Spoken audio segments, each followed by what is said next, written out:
सभी दोस्तों को नमस्कार। स्वागत करता हूं आपका गॉड ऑनलाइन क्लासेस में। दोस्तों, जैसा कि पिछले वीडियो में हमने बंगाल में द्वैत शासन के बारे में पढ़ा और उससे पहले की जो वीडियो थी उसमें हमने यूरोपियन कंपनियों का भारत में आगमन देखा और साथ ही साथ देखा कि अंग्रेजों ने किस प्रकार से प्लासी का युद्ध, बक्सर का युद्ध जीता और उसके बाद बंगाल में क्या लगाया, द्वैत शासन लगाया। ठीक है, तो कंपनी के द्वारा राजकाज का कार्य शुरू इनडायरेक्ट वे में हो चुका था। ठीक है, तो उसी दौरान बंगाल में क्या बनाए गए, गवर्नर बनाए गए पहले और बाद में गवर्नर जनरल बनाए गए। तो दोस्तों, आपको थोड़ा सा यहाँ पर एक दो चीजें क्लियर करनी होंगी कि जो बंगाल में जो गवर्नर जो थे, तो अगर हम बात करते हैं सीधा डायरेक्टली, तो अगर पहला ही गवर्नर की अगर हम बात करें तो वो थे आपके क्लाइव। कौन थे? अभी मैं सिर्फ गवर्नर की बात कर रहा हूँ, गवर्नर जनरल की बात नहीं कर रहा हूँ। पहले क्लाइव थे, उसके बाद वेंसिटार्ड आए। क्लाइव सबसे पहले आपका 1757 ईस्वी में ये गवर्नर बना और 60 तक रहा। फिर 1760 ईस्वी में वेंसिटार्ड को बनाया गया गवर्नर, क्योंकि क्लाइव ब्रिटेन लौट चुका था और 65 तक रहा। 65 में फिर से क्लाइव आता है,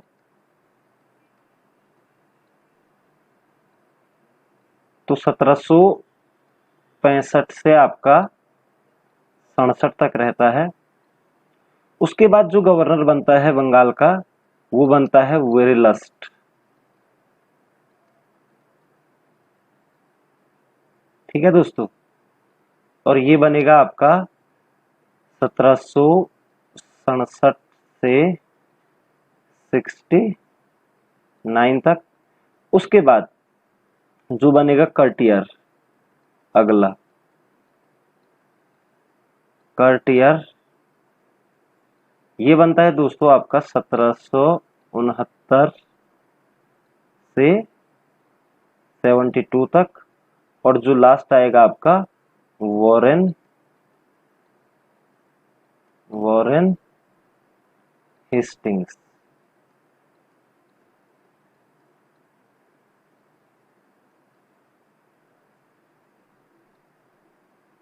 तो दोस्तों, आपको यहां पर देखना है 1772 में ये आएंगे और उसके बाद ये बंगाल का अंतिम, वॉरेन हेस्टिंग्स जो है वो बंगाल का अंतिम क्या बन जाएगा, गवर्नर बन जाएगा।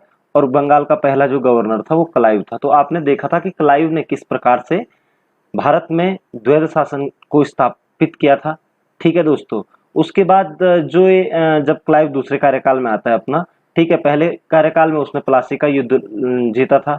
ठीक है, और जब बक्सर का युद्ध अंग्रेजों ने जीता तो उस समय जो बंगाल का गवर्नर था वो था वेंसिटार्ड। ठीक है दोस्तों, तो ये चीज आपको क्लियर रखना है। उसके बाद इलाहाबाद की संधि क्लाइव करता है। ठीक है, उसके बाद एक श्वेत विद्रोह होता है, वो होता है आपका कर्टियर के टाइम पे। ठीक है ना, तो ये चीजें आपने बहुत सारी चीजें यहाँ इससे पिछले वीडियोस में भी मैं आप लोगों को बता चुका हूँ। तो आपको यहाँ पर सीधा सीधा एक बातचीत क्लियर रखनी है कि जो बंगाल का अगर बात पूछी जाती है कि पहला गवर्नर कौन था, तो आप बोलेंगे क्लाइव था। और बंगाल का अंतिम गवर्नर कौन था, तो वॉरेन हेस्टिंग्स था। तो दोस्तों, आज हम बात जो करेंगे, क्योंकि 1773 में रेगुलेटिंग एक्ट पारित होता है इंग्लैंड की संसद में, और वो आता है और उसके तहत क्या होता है, रेगुलेटिंग एक्ट के तहत अब गवर्नर को क्या कर दिया जाता है, गवर्नर जनरल बना दिया जाता है। तो बंगाल के गवर्नर को अब क्या कहा जा रहा है, गवर्नर जनरल। ठीक है, तो एक्चुअली इससे पहले क्या था कि गवर्नर का मतलब राज्यपाल होता है। तो कंपनी ने यहाँ पर 3 राज्यपाल नियुक्त किए थे। ठीक है ना, एक बंगाल में और दूसरा मद्रास में और तीसरा बंबई में। ठीक है, तो बंगाल को तो उन्होंने जीत लिया था, तो इसलिए अब यहाँ पर बंगाल में नया पद लेके आए ये गवर्नर जनरल। और ये गवर्नर जनरल जो होगा वो अब मद्रास और बंबई के जो गवर्नर है उन पर भी क्या करेगा, नियंत्रण रखेगा। नहीं तो इससे पहले बंगाल का गवर्नर अपने नियंत्रण में अपने कामों को करता था और इसी प्रकार से बंबई का गवर्नर अपने नियंत्रण में था। और जब गवर्नर जनरल बने तो उसके बाद बंगाल का जो गवर्नर जनरल था उसका उसके अधीन कौन हो गए, आपका बंबई के गवर्नर और मद्रास के गवर्नर। उस समय मद्रास था, चेन्नई नाम हो चुका है और बंबई का मुंबई हो चुका है। तो आइए शुरू करते हैं दोस्तों, बंगाल के गवर्नर जनरल। ठीक है। तो जैसा कि दोस्तों आप देख ही पा रहे हैं यहाँ पर कि सबसे पहले नाम जो आ रहा है वो आ रहा है वॉरेन हेस्टिंग्स का। और हमने ये चीज भी देखी थी कि जो वॉरेन हेस्टिंग्स था ये बंगाल का क्या बना, लास्ट गवर्नर था ये। ठीक है, मैं आपको बता भी चुका हूं कि बंगाल का अंतिम गवर्नर कौन था, तो आप कहेंगे वॉरेन हेस्टिंग्स। और ये बना आपका, एक्चुअली ये गवर्नर था तो 1772 में बन गया था और 73 में इसको गवर्नर का पद मिला। ठीक है ना, गवर्नर जनरल का पद। और 85 तक रहता है ये, 1785 तक।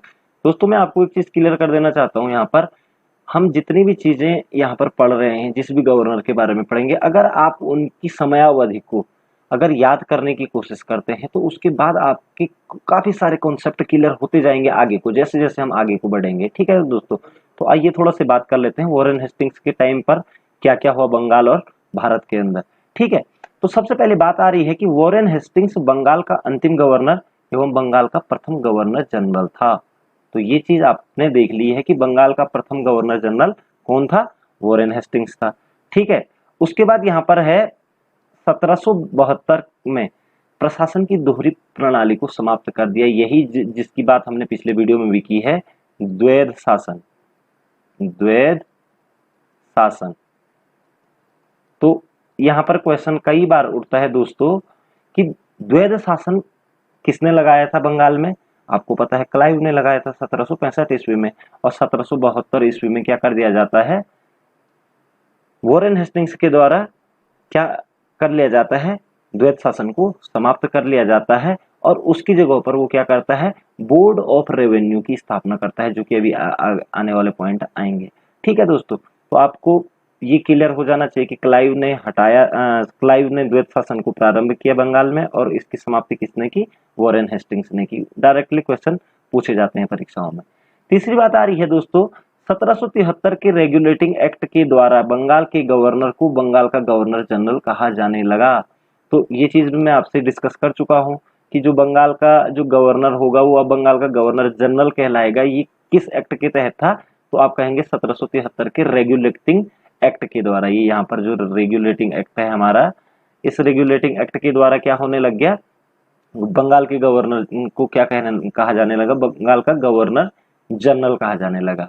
ठीक है दोस्तों, तो ये चीज आपको क्लियर हो गई। ठीक है, ये इसके बाद जो नेक्स्ट पॉइंट आ रहा है, इससे पहले बंगाल, मद्रास और बंबई तीनों प्रेसिडेंसी के गवर्नर अपने अपने क्षेत्रों के मामले में स्वतंत्र थे। क्योंकि तीन प्रेसिडेंसियां थी, एक बंगाल प्रेसिडेंसी थी, एक मद्रास प्रेसिडेंसी थी और एक बंबई। तो यहाँ तीनों जगहों पर क्या थे, गवर्नर बनाए गए थे। ठीक है ना, तो बंगाल का जो अब गवर्नर जनरल होगा वो अब इन दोनों के ऊपर भी क्या रखेगा, नियंत्रण रखेगा। जबकि 1773 में जब रेगुलेटिंग एक्ट आया था उससे पहले ये अपने अपने कार्यों के मामलों में क्या थे, स्वतंत्र थे दोस्तों। ठीक है, तो ये चीज भी आपको क्लियर करनी है। उसके बाद रेगुलेटिंग एक्ट 1773 के द्वारा बंगाल के गवर्नर को बंगाल का गवर्नर जनरल पदनाम देकर उसे मद्रास और बंबई के गवर्नरों पर अधीक्षण और नियंत्रण की शक्ति दी गई। तो ये चीज मैं आपके साथ क्लियर डिस्कस कर चुका हूँ। ठीक है, रेगुलेटिंग एक्ट के बाद वॉरेन हेस्टिंग्स 1773 में बंगाल का पहला गवर्नर जनरल बना। तो ये चीज भी आपसे बताई जा चुकी है कि बंगाल का पहला गवर्नर जनरल कौन था, तो आप सीधी सी बात कहेंगे वॉरेन हेस्टिंग्स था। ठीक है दोस्तों, 1773 के रेगुलेटिंग एक्ट के तहत 1774 में कलकत्ता में एक सुप्रीम कोर्ट की स्थापना की गई। ये चीज आपको बहुत ज्यादा इंपॉर्टेंट है कि भारत में पहली बार सुप्रीम कोर्ट कब बनाया गया, तो आप कहेंगे 1774 ईस्वी में। और किसके तहत बनाया गया था, रेगुलेटिंग एक्ट के तहत। रेगुलेट करने की बात की गई थी कि बंगाल को कैसे रेगुलेट करना है, तो उसके लिए एक कोर्ट की स्थापना की गई थी। ठीक है ना, तो ये चीज आपको क्लियर रखनी है कि भारत का पहला सुप्रीम कोर्ट कहाँ बनाया गया, कलकत्ता में बनाया गया। उस समय कलकत्ता में सिर्फ ये जो कोर्ट बनाया गया था सुप्रीम कोर्ट, ये सिर्फ कलकत्ता यानी कि बंगाल क्षेत्र की कार्य विधि को देखने के लिए बनाया गया था। ठीक है, और इसका प्रमुख न्यायाधीश कौन था, एलिजा इम्पे। इसको भी आप क्लियर रखेंगे कि भारत के पहले अगर ये कहा जाए कि पहले न्यायाधीश मतलब मुख्य न्यायाधीश कौन थे, तो एलिजा इम्पे थे। ठीक है, जो कि 1774 में कलकत्ता सुप्रीम कोर्ट के क्या बने, मुख्य न्यायाधीश बने, तो एलिजा इम्पे। ठीक है, इनके तीन अन्य न्यायाधीश चेम्बर्स, लीमेस्टर और हाइट थे। तो ये चीजें भी कई बार पूछ ली जाती हैं। साथ ही साथ आप दोस्तों जो भी ये वीडियो में आपको बताया जा रहा है इसका आप स्क्रीनशॉट भी लेते रहेंगे, क्योंकि इसमें बहुत ज़्यादा परीक्षा उपयोगी बातों की मैंने यहाँ पर डिस्कशन करने की कोशिश करी हुई है। ठीक है, उसके बाद दोस्तों 1782 में जोनाथन डंकन ने बनारस में संस्कृत महाविद्यालय की स्थापना की। संस्कृत महाविद्यालय की स्थापना किसने की थी? तो आप कहेंगे जोनाथन डंकन ने। और किसके समय में हुई है? वॉरेन हेस्टिंग्स के टाइम पे हुई है, क्योंकि ये 85 तक यहाँ पर रहता है। ठीक है ना। तो बनारस संस्कृत महाविद्यालय की स्थापना किसने की? तो आप कहेंगे जोनाथन डंकन ने की। तो ये चीज आपको क्लियर हो चुकी है। और इसी के समय में एक सोसाइटी बनाई गई थी, एशियाटिक सोसाइटी, और वो बनाई थी आपकी विलियम जोन्स ने। तो विलियम जोन्स ने एशियाटिक सोसाइटी बनाई इसके टाइम पे 1784 ईस्वी में, और जोनाथन डंकन ने आपका क्या बनाया?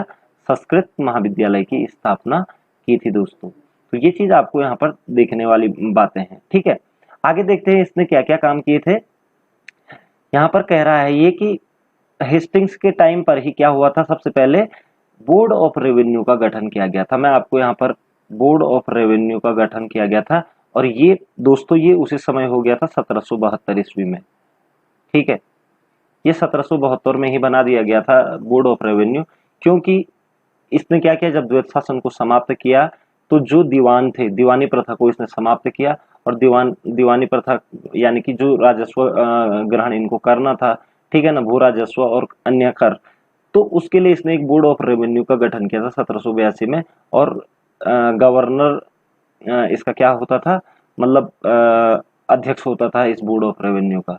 ठीक है, तो 87 तक चला। उसके बाद कॉर्नवालिस ने इसको फिर हटा करके स्थायी बंदोबस्त लाया गया। आगे बहुत सारी चीजें हुई। तो बोर्ड ऑफ रेवेन्यू का गठन 1772 ईस्वी में किसके द्वारा किया गया था? जब द्वैत शासन को समाप्त कर दिया गया। किसके द्वारा? वॉरेन हेस्टिंग्स के द्वारा। ठीक है, उसके बाद दोस्तों 1781 ईस्वी में इसने कलकत्ता में एक मदरसे की स्थापना की थी। तो मुस्लिम शिक्षा के लिए उनके विद्यालय होते हैं, मदरसे। ठीक है ना। तो 1781 में इन्होंने क्या किया था? भारतीयों को अपने उसमें लाने के लिए, कि ताकि भारतीय में असंतुष्ट ना हो, क्योंकि उस समय जो राजा महाराजा जितने भी थे तो मुगल थे, तो उनको खुश करने के लिए इन्होंने एक स्कूल भी खोला, यहाँ पर मदरसा का निर्माण कराया था 1781 में, ताकि जनता में आक्रोश की भावना ना आए और उनको ऐसा लगे कि वास्तव में हमारे बच्चों के लिए और हमारे लिए काम किए जा रहे हैं। ठीक है दोस्तों, उसके बाद वॉरेन हेस्टिंग्स के समय पिट्स इंडिया एक्ट, ये आपको पता होना चाहिए, 1784 ईस्वी में आया था दोस्तों। ठीक है, 1784 ईस्वी में पिट्स इंडिया एक्ट आया था, और जिसके द्वारा बोर्ड ऑफ कंट्रोल की स्थापना हुई थी। ठीक है ना। और इसी पिट्स इंडिया एक्ट के विरोध में हेस्टिंग्स ने क्या दे दिया था? त्याग पत्र दे दिया था, और वो कहाँ चला गया? अपने देश वापस चला गया। ठीक है, तो इसके बारे में कहा जा रहा है कि पिट्स एक्ट के विरोध में इस्तीफा देकर जब वॉरेन हेस्टिंग्स फरवरी 1785 ईस्वी में इंग्लैंड पहुंचा, तो उसके ऊपर महाभियोग लगाया गया। ठीक है ना। ब्रिटिश पार्लियामेंट में यह महाभियोग 1788 से 1795 ईस्वी तक चला, परंतु अंत में उसे आरोपों से मुक्त कर दिया गया। और बाद में उसको, तो ये क्वेश्चन आता है कि बंगाल का वो कौन सा गवर्नर जनरल था जिस पर संसद में महाभियोग चलाया गया? ठीक है ना। उसके बाद दोस्तों एक बहुत बड़ी बात हुई थी इसके टाइम पे, कि गीता जो हमारी राष्ट्रीय पुस्तक है, गीता का क्या कर दिया गया था? अंग्रेजी में अनुवाद किया गया विलियम विल्किंस के द्वारा। तो ये कहीं ना कहीं ये इस तरीके के कार्य थे कि जिससे कि भारतीय लोग संतुष्ट हो पाए। ठीक है ना। तो विलियम विल्किंस का नाम आप याद रखेंगे, जिन्होंने कि क्या किया? गीता का अंग्रेजी में अनुवाद किया दोस्तों। तो ये चीज थी इसके टाइम की इम्पोर्टेंट। उसके बाद इसके टाइम की एक बहुत ही शर्मनाक बात एक और है। ये क्या करता है कि 1774 ईस्वी के आसपास क्या करते हैं, नंद कुमार जी होते हैं, एक बंगाली ब्राह्मण होते हैं, उनको ये फांसी की सजा इम्पे के द्वारा दिलाता है। क्योंकि नंद कुमार जी क्या होते हैं, वो इन पे आरोप लगाते हैं कि इन्होंने मीर जाफर की विधवा पत्नी से 3 लाख की घूस ली थी। ठीक है, तो कहा जाता है कि इसने इम्पे को अपने उसमें लेकर के नंद कुमार जी को क्या करा दिया था? फांसी की सजा सुना दी थी, जिसे कि न्यायिक हत्या के रूप में जाना जाता है। कि न्यायिक हत्या सर्वप्रथम कब देखी गई अंग्रेजों के शासनकाल में? तो सर्वप्रथम न्यायिक हत्या कब देखी गई? नंद कुमार मामले में, हेस्टिंग्स के टाइम पे। ठीक है ना। तो ये चीजें थी दोस्तों वो वॉरेन हेस्टिंग्स के बारे में, जो कि बंगाल का अंतिम गवर्नर और बंगाल का पहला गवर्नर जनरल था। ठीक है दोस्तों, अब बात करते हैं आगे। जो इनके बाद जब 1785 ईस्वी में लंदन लौट गए थे पिट्स इंडिया एक्ट के विरोध में, तो उसके बाद जो दूसरे आए, वैसे तो मैकफर्सन आया था हेस्टिंग्स के टाइम पे एक कार्यवाहक के रूप में, लेकिन जो अगर गिनती की अगर हम बात करें तो जो दूसरे नंबर के जो बंगाल के गवर्नर जनरल बने वो आए लॉर्ड कार्नवालिस। तो ये चीज आपको पता होनी चाहिए कि जो दूसरे नंबर पे आए लॉर्ड कार्नवालिस थे वो। ठीक है, अब देखिए इनके टाइम पे भी बहुत अच्छे अच्छे काम हुए थे। ठीक है, इससे भारत में सिविल सेवा, जो आज की डेट में आपके दोस्तों सिविल सेवा जो होती है जिसमें यूपीएससी हमारी परीक्षाएं कराती हैं, ठीक है, तो इसे भारत में सिविल सेवा का जन्मदाता कहा जाता है। तो ये चीज आपको क्लियर रखनी है कि सिविल सेवा का जन्मदाता किसे कहते हैं, तो आप कहेंगे लॉर्ड कार्नवालिस को कहा जाता है। ठीक है, प्रारंभ में परीक्षा की अधिकतम आयु 23 वर्ष थी। ठीक है, तो इसकी आयु में समय समय पर चेंजेस आते गए। 23 वर्ष थी, फिर 21 वर्ष किया गया, फिर आज की डेट में तो हमारे देश में इसको लगभग 30 साल और 32 साल की भी इसमें उम्र का प्रावधान है। ठीक है ना, कैटेगरी वाइज। ठीक है, और तो सिविल सेवा का जन्मदाता लॉर्ड कार्नवालिस को कहा जाता है। साथ ही साथ पुलिस सेवा का जन्मदाता भी, पुलिस सेवा प्रशिक्षण इत्यादि इसने करवाई थी वहां पर, तो पुलिस सेवा का जन्मदाता भी किसे कहा जाता है। ठीक है ना, यानी कि आईपीएस, आईएएस और आईपीएस दो ब्रांचें हैं, तो इनका जन्मदाता किसे कहा जाता है, लॉर्ड कार्नवालिस को कहा जाता है दोस्तों। अगली बात देखते हैं, इसने 1790 ईस्वी में दासों के व्यापार पर क्या लगा दी थी, रोक लगा दी थी। तो दासों के व्यापार पर रोक लगाने वाला बंगाल का गवर्नर जनरल कौन था, तो आप कहेंगे लॉर्ड कार्नवालिस था। ठीक है, 1793 ईस्वी में बंगाल में स्थायी बंदोबस्त व्यवस्था लागू की। तो ये चीज आपको देखना है, स्थायी बंदोबस्त। एक्चुअली इससे पहले क्या हो रहा था, पहले द्वैत शासन लगा, द्वैत शासन में अत्यधिक भ्रष्टाचार था। उसके बाद क्या किया गया, दीवानी के पदों को समाप्त कर दिया गया। ठीक है, और 1787 तक लगभग बोर्ड ऑफ रेवेन्यू के द्वारा काम किया जाने लगा। लेकिन उसके बाद स्थायी बंदोबस्त किया गया कि इसमें क्या होता था दोस्तों, कि 10 वर्ष के लिए भूमि को दे दिया जाता था। ठीक है ना, किसे देनी है और कितने समय के लिए देनी है, यही बंदोबस्त था कि जो राजस्व का क्या करेगा, संग्रहण करेगा। ठीक है ना, जो दीवानी के कार्य हुआ करते थे, तो राजस्व का संग्रहण किसे करना है और कैसे करना है। ठीक है, और जमीन किसकी रहेगी, तो ये स्थायी बंदोबस्त के अंतर्गत आता था। तो स्थायी बंदोबस्त की व्यवस्था किसने लागू की थी, तो आप कहेंगे लॉर्ड कॉर्नवालिस ने। ठीक है दोस्तों, उसके बाद कार्नवालिस संहिता द्वारा इन्होंने कर तथा न्याय प्रशासन को अलग अलग कर दिया। ठीक है, तो एक कार्नवालिस कोड लाए, ठीक है, जिससे इन्होंने क्या कर दिया था, कर व्यवस्था और न्याय प्रशासन को क्या कर दिया था, अलग अलग कर दिया था। ठीक है ना, तो इससे भी काफी यहाँ पर सुधार देखने को मिले। ठीक है ना, जो यानी कि जो कर व्यवस्था को देख रहा था, तो वो न्याय में, क्योंकि पहले कलेक्टरों की, यानी कि कुल मिलाकर ये कह सकते हैं कि जो कलेक्टर होते थे उनकी शक्तियों को इसने क्या कर दिया था, कम कर दिया था, और विकेंद्रीकरण किया था करों का और न्याय प्रशासन का। ठीक है दोस्तों, कार्नवालिस एकमात्र ब्रिटिश गवर्नर जनरल है जिसकी समाधि भारत में स्थित है, यानी कि भारत के गाजीपुर में। ठीक है, गाजीपुर में इसकी क्या है, ये कह सकते हैं आपकी इसकी समाधि है, एकमात्र ब्रिटिश गवर्नर जिसकी समाधि भारत में है। तो ये क्वेश्चन बहुत बार पूछा जाता है विभिन्न एग्जामों में, तो आप कहेंगे लॉर्ड कॉर्नवालिस। ठीक है, तो आप ये कह सकते हैं इसमें कि सिविल सेवा का जन्मदाता, पुलिस सेवा का जन्मदाता, ठीक है ना, स्थायी बंदोबस्त को लागू करने वाला, और इसकी समाधि भारत में है। ये सारी चीजें इसके टाइम पर हुई थी दोस्तों। ठीक है ना, तो ये चीजें आपको देखनी है। इसके साथ साथ आंग्ल मैसूर का जो तृतीय युद्ध था इसी के टाइम पे हुआ था, तो वो चीजें हम अन्य जब युद्धों के बारे में बात करेंगे तो उसमें देखेंगे। तो जब लॉर्ड कार्नवालिस का जो टाइम ड्यूरेशन रहा दोस्तों, वो 1786 से 1793 तक। तो आपने देखा सबसे पहले वॉरेन हेस्टिंग्स आए 1772 ईस्वी से 1785 ईस्वी तक रहे। उसके बाद 1786 से 93 तक लॉर्ड कार्नवालिस रहे। उसके बाद दोस्तों अगले 5 सालों के लिए जो नए मतलब ये कह सकते हैं कि गवर्नर जनरल आए, तो उनका नाम क्या था, उनका नाम था सर जॉन शोर। उनका नाम था सर जॉन शोर। तो पहला आपका वॉरेन हेस्टिंग्स हो गया, दूसरा आपका कॉर्नवालिस हो गया, और तीसरा सर जॉन सूर हो गया। ठीक है, इसका जो सबसे बड़ा एक काम था, एक तो सब पहली बात तो 1793 से 98 तक ये यहाँ पर गवर्नर जनरल के रूप में रहे। ठीक है, जो इनका जो मेन काम था, इन्होंने हस्तक्षेप की नीति अपनाई थी। तो ये बात पूछी जाती है कि सर्वप्रथम हस्तक्षेप की नीति, क्योंकि हस्तक्षेप का मतलब राजाओं के साथ शांति व्यवस्था को क्रिएट करना कुल मिलाकर के, और युद्ध नहीं लड़ना। तो हस्तक्षेप की नीति का पालन किया था किसने? सर जॉन सूर ने। और इसने एक चीज मानी थी, क्योंकि जो स्थायी बंदोबस्त जो व्यवस्था है, उसका जो मॉडल जो तैयार किया गया था, वो सर जॉन सूर ने ही किया था। तो आपको याद रखना है कि स्थायी बंदोबस्त व्यवस्था लागू तो किसने की थी? कॉर्नवालिस ने।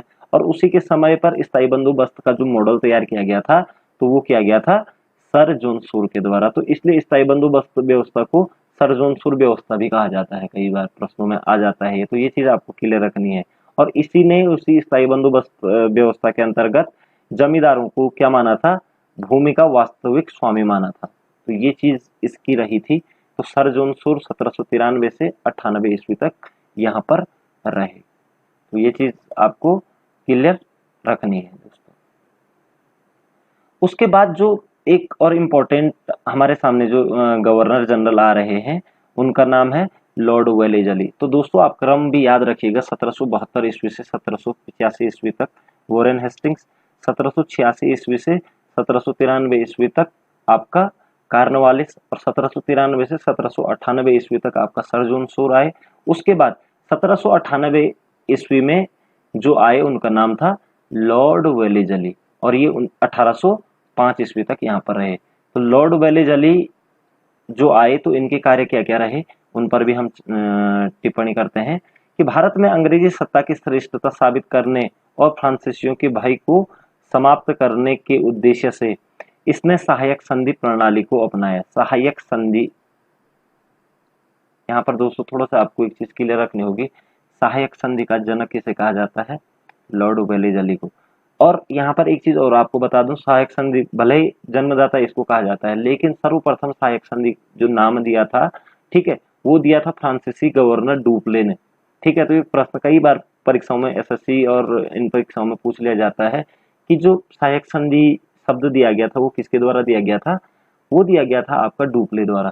लेकिन भारत में सहायक संधि का जनक किसे कहा जाता है? तो आप कहेंगे लॉर्ड वेलेजली, क्योंकि व्यापक रूप से इसने ही इसका प्रयोग किया था, लॉर्ड वेलेजली ने, इसलिए सहायक संधि का जनक इसको कहा जाता है। तो जो सहायक संधि हुआ करती थी, उसमें क्या था कि जो राज्य होंगे वो क्या होंगे?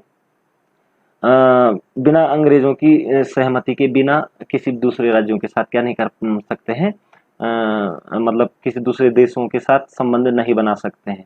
ठीक है ना?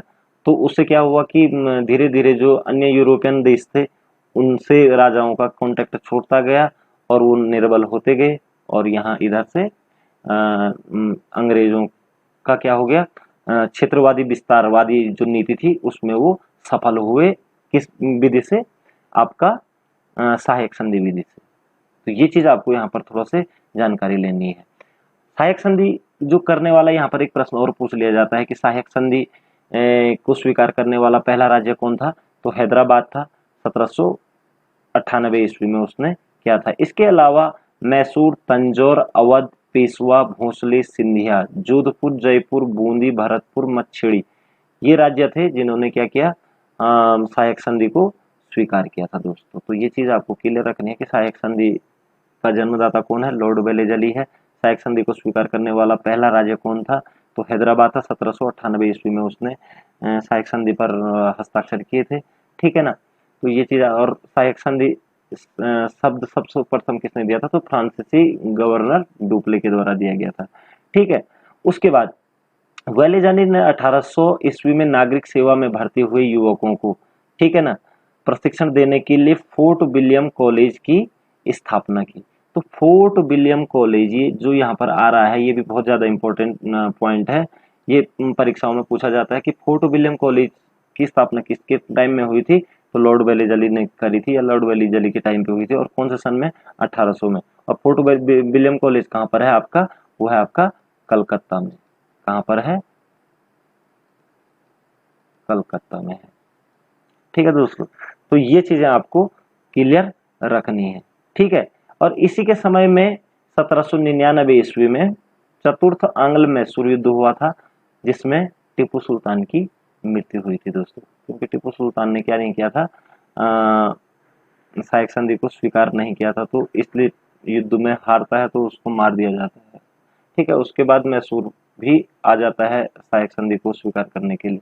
ठीक है, तो ये यहाँ पर हमने देखा लॉर्ड वेलेजली के बारे में कुछ इंपॉर्टेंट फैक्ट आपने इसमें विशेषकर देखा कि सहायक संधि का जन्मदाता कहते हैं लॉर्ड वेलेजली को, साथ ही साथ फोर्ट विलियम कॉलेज की स्थापना करी थी 1800 में।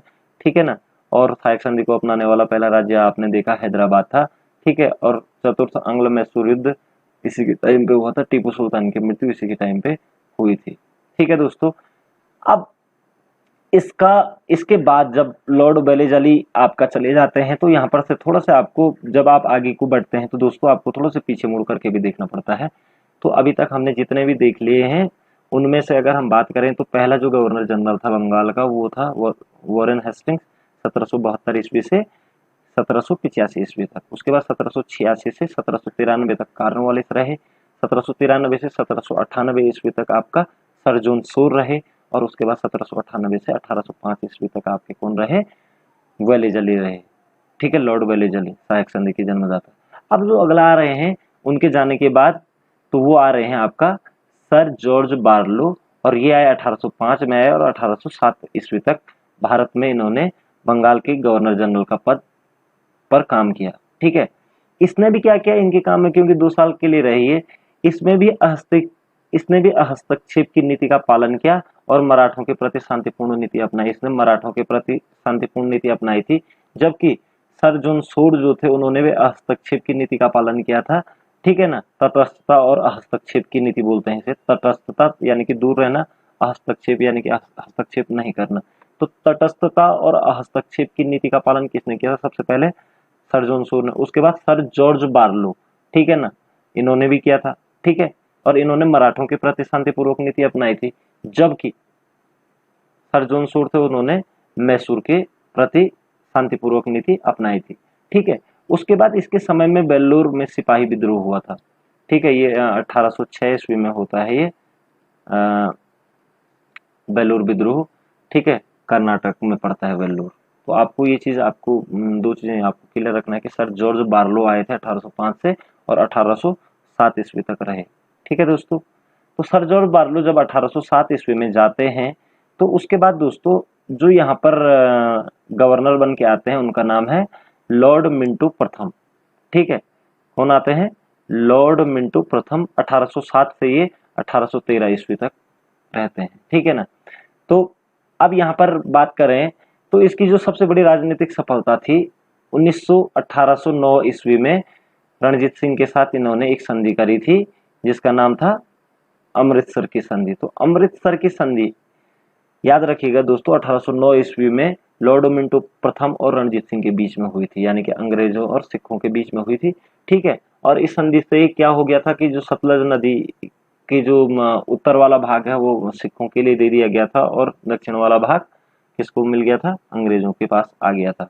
ठीक है, और दूसरा जो इसके टाइम पे एक जो इम्पोर्टेंट जो घटना घटी 1813 ईस्वी का जो चार्टर एक्ट था वो मिंटो के काल में ही आया था। तो चार्टर एक्ट 1813 का किसके टाइम पे आया था, तो लॉर्ड मिंटो। इसीलिए मैं आपसे कह रहा हूँ कि आपको ये जो इनकी समयावधि है इनको अगर याद रखोगे तो एकदम आपको माइंड में आ जाएगा कि किस समय में कौन गवर्नर जनरल था।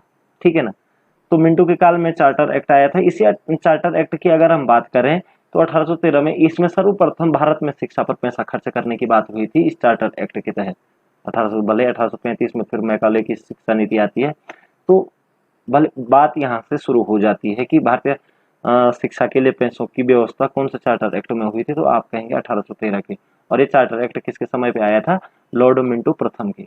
ठीक है दोस्तों, तो यहाँ पर एक बार फिर से रिकैप करते हैं तो 1772 ईस्वी से आपका 1785 ईस्वी तक आपके वॉरेन हेस्टिंग्स बंगाल के गवर्नर जनरल रहते हैं। 1786 ईस्वी से, ठीक है दोस्तों, और 1793 ईस्वी तक आपके कौन रहते हैं, कॉर्नवालिस रहते हैं। 1793 से 1798 ईस्वी तक सर जॉन शोर रहते हैं। उसके बाद 1798 से 1805 ईस्वी तक कौन रहते हैं, आपने देखा जिन्होंने क्या किया था, मतलब सहायक संधियों के लॉर्ड वेलेजली यहाँ पर रहे। उसके बाद 1805 ईस्वी से 1807 तक जॉर्ज बार्लो रहे, सर जॉर्ज बार्लो। और उसके बाद 1807 से 1813 ईस्वी तक जो रहे वो रहे आपका मिंटो प्रथम। तो ये चीज आपने देखी, इनके बीच में क्या क्या पॉइंट आ रहे हैं, आप इनके स्क्रीनशॉट भी जरूर लेते रहें, ताकि आपको जो चीजें थोड़ा से सुनने में कम समझ आ रही है तो उसके बाद पढ़ करके आपको वो चीजें समझ आ जाएंगी दोस्तों। तो लॉर्ड मिंटो प्रथम आपका 1807 से 1813 ईस्वी तक यहाँ पर रहेंगे। उसके बाद जो नेक्स्ट आपके सामने गवर्नर जनरल बन के आ रहे हैं उनका नाम स्क्रीन पे भी आ रहा है, लॉर्ड हेस्टिंग्स। तो लॉर्ड हेस्टिंग्स दोस्तों आए 1813 ईस्वी में और 23 तक रहेगी, यानी कि 10 साल। ठीक है, अगर गवर्नर जनरल की अगर हम बात कर लेते हैं तो ये दूसरे ऐसे गवर्नर जनरल थे जिनका कार्यकाल सबसे ज्यादा था, क्योंकि सबसे ज्यादा कार्यकाल किस गवर्नर जनरल का था, अब ये चीज मैंने आपको बताई नहीं तो आप देख ही पा रहे हैं कि 1772 ईस्वी से 1785 ईस्वी तक एक बंदा रह रहा है और उसका नाम है वॉरेन हेस्टिंग्स। तो कार्यकाल उसका सबसे लंबा चौड़ा रहा था। ठीक है ना, अगर बंगाल के गवर्नर जनरल की बात करें तो लॉर्ड हेस्टिंग्स, ठीक है ना, ये लॉर्ड हेस्टिंग्स है और वो वॉरेन हेस्टिंग्स थे। तो वॉरेन हेस्टिंग्स का कार्यकाल सबसे ज्यादा, उसके बाद दूसरे नंबर पे इन्हीं का कार्यकाल देखा जाता है, लॉर्ड हेस्टिंग्स का। ठीक है दोस्तों, तो इसके टाइम पे जो सबसे महत्वपूर्ण जो घटना घटी थी वो हुआ था आंग्ल नेपाल युद्ध हुआ था, और ये लगभग लगभग 2 साल चला था दोस्तों। 1814 में शुरू हुआ और 1816 में तक चला। 4 मार्च 1816 को संगोली की संधि होती है, जिसके बाद ये युद्ध क्या हो जाता है, समाप्त हो जाता है। गोरखाओं के साथ ये संधि होती है, गोरखा यानी कि नेपाल में गोरखा लोग होते हैं। तो संगोली की संधि कब हुई थी, तो आप बोलोगे संगोली की संधि आपका 1816 ईस्वी में हुई थी। और किसके टाइम पे हुई थी, लॉर्ड हेस्टिंग्स के टाइम पे हुई थी, जब गवर्नर जनरल। ठीक है, तो ये संगोली की संधि के बाद क्या हो गया था कि संगोली की संधि के बाद काठमांडू में एक ब्रिटिश रेजिडेंट रखना स्वीकार कर लिया गया। ठीक है, इस संधि द्वारा अंग्रेजों को शिमला, मसूरी, रानीखेत एवं नैनीताल प्राप्त होगी, यानी कि जो उत्तराखंड के जो मुख्य हिल स्टेशन और उत्तराखंड का भूभागीय क्षेत्र था वो किसको प्राप्त हो गया, अंग्रेजों को प्राप्त हो गया। तो अंग्रेजों की देखा जाए तो उत्तराखंड में एंट्री कब हो गई, समझो संगोली की संधि के बाद 1816 ईस्वी में। क्लियर, तो ये चीज आपको क्लियर रखना है दोस्तों। तो संगोली की संधि इसके टाइम की मुख्य घटना थी लॉर्ड हेस्टिंग्स की। उसके बाद लॉर्ड हेस्टिंग्स के कार्यकाल में तृतीय आंग्ल मराठा युद्ध हुआ था, जो कि 1817 से 1818 तक चला। ठीक है, और इस युद्ध के बाद पेशवा का पद को क्या कर दिया गया, अंग्रेजों के द्वारा समाप्त कर दिया गया था। तो ये क्वेश्चन आ जाता है कि किस युद्ध के बाद मराठा साम्राज्य में पेशवा के पद को समाप्त कर दिया गया था, तो आप कहेंगे आंग्ल मराठा, तृतीय आंग्ल मराठा युद्ध के बाद, तृतीय आंग्ल मराठा युद्ध जो कि 1818 में, इसमें पेशवा के पद को क्या कर दिया गया था, समाप्त कर दिया था दोस्तों। ठीक है, इसके कार्यकाल में 1822 ईस्वी में बंगाल में रैयत के अधिकारों को सुरक्षित रखने के लिए बंगाल काश्तकारी अधिनियम, तो बंगाल काश्तकारी अधिनियम, ठीक है, काश्तकारी अधिनियम कब लागू किया गया था, तो 1882 ईस्वी में इसने बंगाल काश्तकारी अधिनियम पारित किया था। तो ये इसके टाइम की क्या थी, इंपॉर्टेंट घटना थी दोस्तों। तो लॉर्ड हेस्टिंग्स तक आए, हम एक बार रिकैप कर लेते हैं दोस्तों। 1772 ईस्वी से 1785 ईस्वी तक वॉरेन हेस्टिंग्स पहला गवर्नर जनरल। उसके बाद 1786 से 1793 ईस्वी तक आपका रहे जो, उनका नाम था कॉर्नवालिस। 1793 से 1798 तक जो रहे सर जॉन सोर रहे।